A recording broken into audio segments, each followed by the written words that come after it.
وإذ استسقى موسى لقومه فقلنا اضرب بعصاك الحجر فانفجرت منه 12 عينا قد علم كل أناس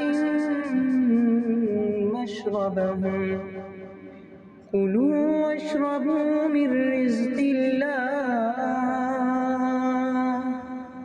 كلوا واشربوا من رزق الله ولا تعثوا في الأرض مفسدين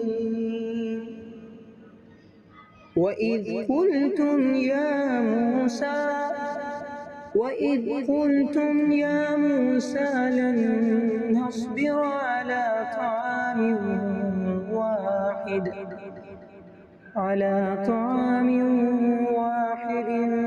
فادع لنا ربك يخرج لنا مما تنبت الأرض من بقلها وقثائها وفومها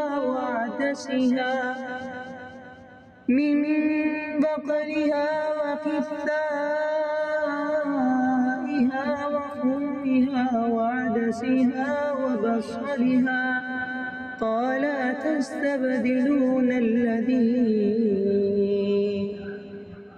أتستبدلون الذي هو أدنى بالذي هو خير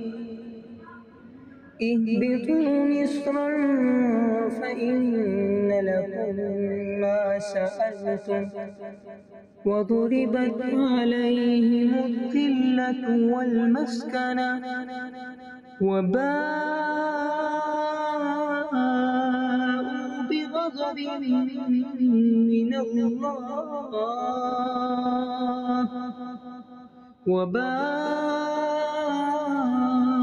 بغضب من الله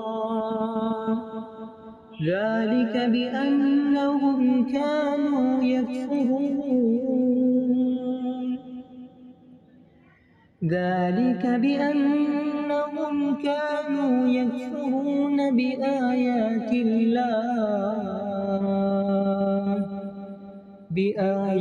الله ويقتلون النبيين بغير الحق